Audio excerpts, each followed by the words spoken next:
মই উপস্থিত আছোঁ ঢিঙৰ একমাত্ৰ ক্ৰীড়া খেলপথাৰ ঢিং ষ্টেডিয়ামত। মই প্ৰথমে কিছু সামগ্ৰিক দৃশ্য দেখাই ল'ব খুজিছোঁ এনকেটিভি দৰ্শকসকলক মোৰ সতীৰ্থৰ জৰিয়তে।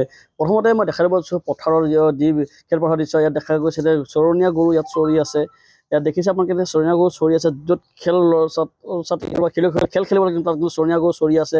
আৰু মই দেখাম যে অলপ দূৰত খেতি আছে, যি বান্দৰৰ ভিতৰত খেতি কৰা য'ত নেকি খেলুৱৈসকলৰ কাৰণে জেগা ঠাই হয়, কিন্তু তাত কিন্তু খেতি কৰিছে, খেতি কৰা দেখা যায়। তেওঁলোকে ৰিজৰ্ট দিছে, ইয়াৰ কমিটিয়ে ৰিজৰ্ট দিছে, তাৰপিছত খেতি কৰা দেখা গৈছে। তাৰপিছতেই মই দেখাম যে ভাং গছ, যি ভাং স্বাস্থ্যৰ কাৰণে হানিকাৰক, আৰু কিন্তু সেই ভাং গছৰ ইয়াত খেতি বুলি ক'ব লাগিব, কাৰণ চতুৰ্দিশে ভাং গছে ভৰি আছে, কিন্তু ইয়াৰ কোনো কমিটিসকল বা ইয়াত এখন মেম্বাৰ হওক তেওঁলোকে কিন্তু ইয়াত নেদেখে, তেওঁলোকৰ চকুত নপৰে। ইয়াত চতুৰ্দিশে ভাং গছ পৰি আছে। আৰু মই দেখাম যে যিটো ৰেষ্ট ৰুম, সেই ৰেষ্ট ৰুমটো দেখাম মই মোৰ সতীৰ্থৰ জৰিয়তে। ৰেষ্ট ৰুমৰ পৰিৱেশ দিয়া ভিতৰৰ দি ওপৰৰ চিলিং, এই চিলিঙি জয়ী হৈ গৈছে, ঘৰৰ ৱালবোৰ জয়ী হৈ গৈছে, দেখা গৈছে এইটো এটা ৰেষ্ট ৰুম। দি খেলুৱৈসকল আহিলে ইয়াত ৰেষ্ট লয়, সেই ৰেষ্ট ৰুম কিন্তু বৰ্তমান জয়ী হৈ গৈছে ইয়াত।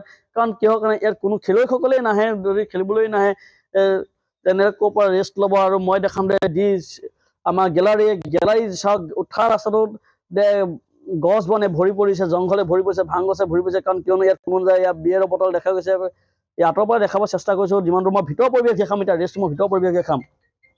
যিটো পৰিৱেশ দেখিলে আপোনালোকৰ চকুৰ কপালত দিব, য'ত খেলুৱৈসকলে ৰেষ্ট লয়, আৰু য'ত পৰা যিখন ষ্টেডিয়ামৰ পৰা হিমা দাস, যি চনক হিমা দাস ওলাই গৈছিল বা এইখন যি অনুশীলন কৰিছিল খেলপথাৰত, কিন্তু সেই খেলপথাৰ বৰ্তমান জৰাজীৰ্ণ অৱস্থা দেখাই আছোঁ। আৰু এয়া ড্ৰাগছৰ কণ্টেইনাৰ, য'তে ত'তে ড্ৰাগছৰ কণ্টেইনাৰ, বিয়েৰৰ বটল, এয়া বিয়েৰৰ বটল ভাঙি পৰি আছে, ড্ৰাগছৰ কণ্টেইনাৰ, চাধা টেমা, লগতে চিঞ্জ পৰি আছে, এয়া বিয়েৰৰ বটল পৰি আছে, বা সেই পৰি আছে। মুঠতে এটা ড্ৰাগছৰ ঘাটিলৈ পৰিণত হৈছে, মাদক দ্ৰব্য ঘাটিলৈ পৰিণত হৈছে আমাৰ ঢিং ষ্টেডিয়ামত। এই আপুনি য'তেই চাই ত'তেই মাত্ৰ ড্ৰাগছৰ কণ্টেইনাৰ হওক বা চিৰিঞ্জ হওক, চাধা টেমা হওক, বিয়েৰৰ বটল হওক, সকলো মুঠতে উভৈনদী হৈ পৰি আছে।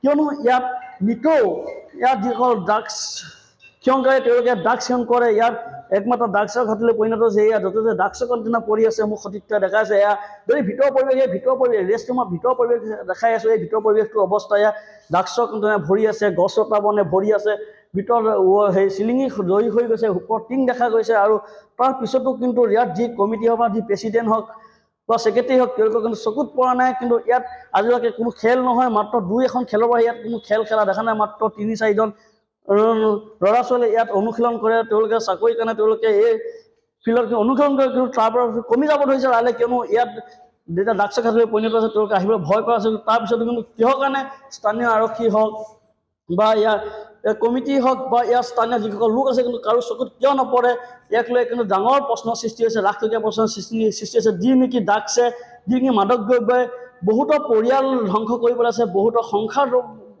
ধ্বংস কৰিছে, আৰু বহুতৰে জীৱন ধ্বংস কৰি পেলাইছে। আৰু তাৰপিছতো কিন্তু কিহৰ কাৰণে এই ৰমৰমীয়া ড্ৰাগছৰ ইয়াত যি বেহা চলিছে, কিন্তু কিয় চকুত নপৰে কাৰো, তাক লৈ কিন্তু বৰ্তমান সময়ত ঢিঙৰ সচেতন বিশেষকৈ লাখটকীয়া প্ৰশ্নৰ সৃষ্টি হৈছে।